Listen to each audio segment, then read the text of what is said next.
Era uma terça-feira comum quando Roberto chegou à obra, com 15 anos de experiência como técnico de segurança do trabalho. Ele já havia visto de tudo: equipamentos mal utilizados, proteções individuais esquecidas no vestiário, trabalhadores apressados pulando etapas importantes. Mas nada o preparou para o que encontraria naquela manhã. Ao subir no terceiro andar da construção, Roberto notou algo diferente. Não era um acidente em andamento, não havia gritos ou correria. Era justamente o oposto.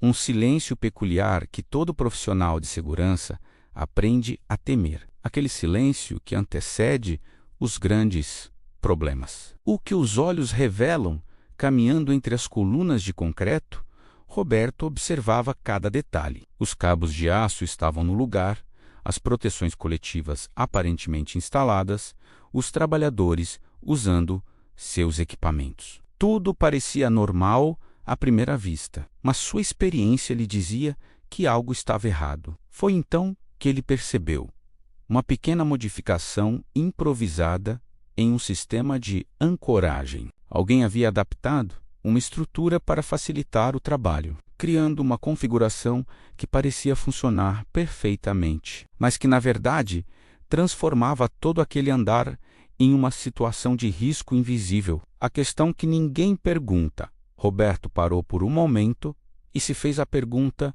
que todo técnico de segurança enfrenta diariamente: como explicar um perigo que não é óbvio? Como fazer as pessoas entenderem que algumas situações perigosas não gritam, não chamam atenção, simplesmente aguardam o momento exato para se manifestar? Esta é a cena que assombra todo profissional de segurança. Não é o acidente em si, mas aquele momento anterior, aquela descoberta silenciosa de uma situação que poderia resultar em consequências graves se não fosse identificada a tempo. A pressão invisível em sua carreira, Roberto aprendeu que um dos maiores desafios da segurança do trabalho não é técnico, é humano. A pressão por produtividade, os prazos apertados, a cultura do sempre foi assim e nunca aconteceu nada, criam um ambiente onde pequenos desvios se acumulam. Um trabalhador experiente decide pular uma etapa de verificação porque já fez aquilo 1000 vezes. Outro adapta um equipamento porque a ferramenta correta está no outro lado do canteiro. Um terceiro remove temporariamente uma proteção para facilitar o trabalho, com a intenção de recolocá-la depois. São decisões que individualmente parecem razoáveis, mas que, combinadas, criam situações de risco complexas. O dilema da comunicação naquele dia, Roberto enfrentou o dilema que define sua profissão: como interromper o trabalho sem criar pânico, como explicar a gravidade da situação sem parecer exagerado, como fazer todos entenderem que aquela modificação aparentemente inofensiva estava comprometendo a segurança de toda a equipe. Ele reuniu os trabalhadores e começou a explicar. Não usou termos técnicos complicados, nem fez palestras longas. Simplesmente mostrou, passo a passo, como aquela pequena modificação alterava o funcionamento do sistema de segurança. Usou exemplos práticos, comparações simples, demonstrações visuais. A lição mais importante, o que Roberto descobriu naquele dia, não foi apenas uma falha de segurança específica, mas um padrão que se repete em canteiros de obras, fábricas, instalações industriais e ambientes de trabalho em todo o mundo. A tendência humana de normalizar pequenos desvios. Psicólogos chamam isso de deriva normativa. É quando uma pequena violação de procedimento, repetida várias vezes, sem consequências imediatas, deixa de ser vista como violação e passa a ser considerada normal. Com o tempo, essas pequenas derivas se acumulam, criando situações cada vez mais arriscadas, sem que ninguém perceba. O papel do técnico de segurança. A verdadeira função de um técnico de segurança não é apenas inspecionar equipamentos ou fiscalizar o uso de proteções individuais. O trabalho real acontece na prevenção dessas derivas normativas, na identificação daquelas situações silenciosas que ainda não causaram problemas, mas que carregam potencial de risco. Roberto sabia que sua maior ferramenta não era a lista de verificação ou o equipamento de medição. Era sua capacidade de observação, sua experiência em reconhecer padrões, sua habilidade em comunicar riscos de forma que as pessoas realmente compreendessem. A cultura de segurança. Após resolver a situação daquele dia, Roberto iniciou uma conversa mais profunda com a equipe. Não era sobre punições ou culpados, mas sobre criar uma cultura onde todos se sentissem responsáveis e confortáveis para questionar práticas inseguras. Ele explicou que segurança não é apenas seguir regras, mas entender o porquê das regras. Não é apenas usar equipamentos, mas compreender como eles funcionam. Não é apenas evitar acidentes, mas criar um ambiente onde a segurança é valorizada como parte fundamental do trabalho bem feito. Os sinais de alerta. Roberto ensinou a equipe a reconhecer os sinais que antecedem situações de risco. Quando alguém diz "é só dessa vez"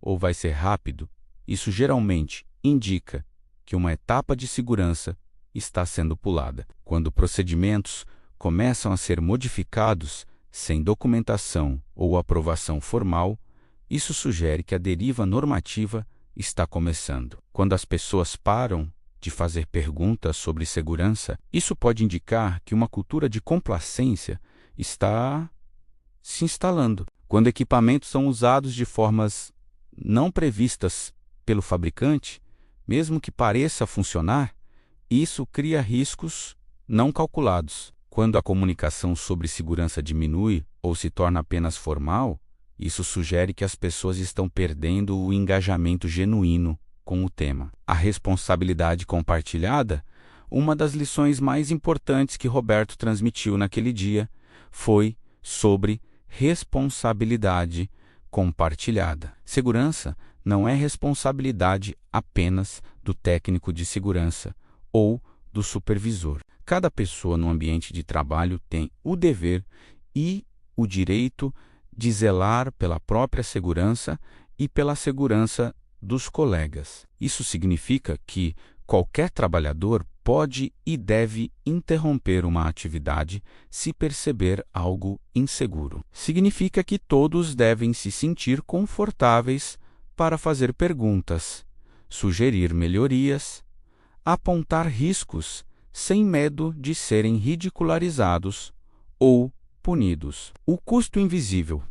Roberto gostava de falar sobre o custo invisível das falhas de segurança. Não apenas o custo óbvio de acidentes, mas os custos que ninguém calcula: o estresse de trabalhar em ambientes inseguros, a perda de confiança entre equipes, o impacto psicológico em quem presencia, situações de risco, a reputação da empresa, a qualidade do trabalho, quando as pessoas estão preocupadas com sua segurança. Ele argumentava que investir em segurança não é apenas uma obrigação legal ou moral, é também uma decisão economicamente inteligente. Ambientes seguros são mais produtivos, têm menos interrupções, retêm melhor seus talentos e entregam trabalho de maior qualidade. A transformação. Nos meses seguintes àquele dia, a obra passou por uma transformação. Não foi uma mudança dramática, com grandes eventos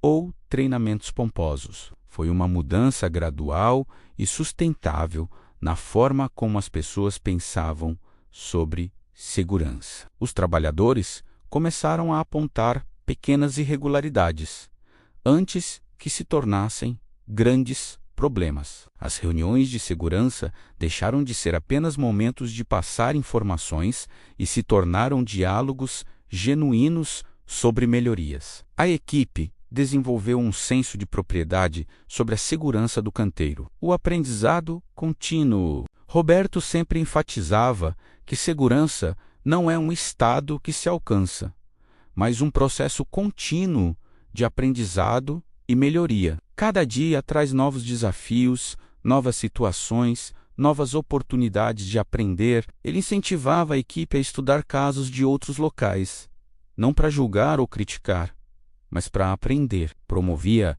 discussões sobre situações hipotéticas, exercícios de identificação de riscos, análises de procedimentos. Tudo isso com o objetivo de desenvolver uma mentalidade de segurança que fosse além da simples conformidade com regras. A mensagem final. Ao final de cada dia, Roberto fazia uma reflexão simples.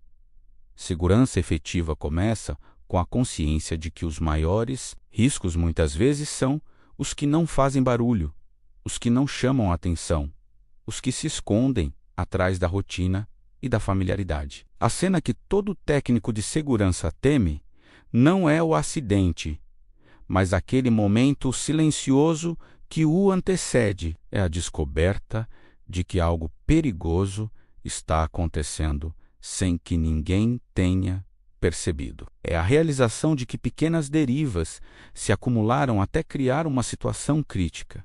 Conclusão. A história de Roberto não é única. Ela se repete diariamente em ambientes de trabalho ao redor do mundo. Técnicos de segurança identificam situações de risco silenciosas, iniciam conversas difíceis, trabalham para transformar culturas e salvar vidas de formas que muitas vezes passam despercebidas. A verdadeira vitória na segurança do trabalho não são os acidentes que acontecem e são gerenciados, mas os acidentes que nunca acontecem porque alguém estava atento, porque uma cultura de segurança estava funcionando, porque pessoas comprometidas fizeram seu trabalho com diligência. Esta é a mensagem que todo trabalhador, supervisor, gestor e técnico de segurança precisa internalizar. A segurança mais efetiva é aquela que previne os problemas antes que eles se manifestem, que identifica as derivas antes que se tornem normais,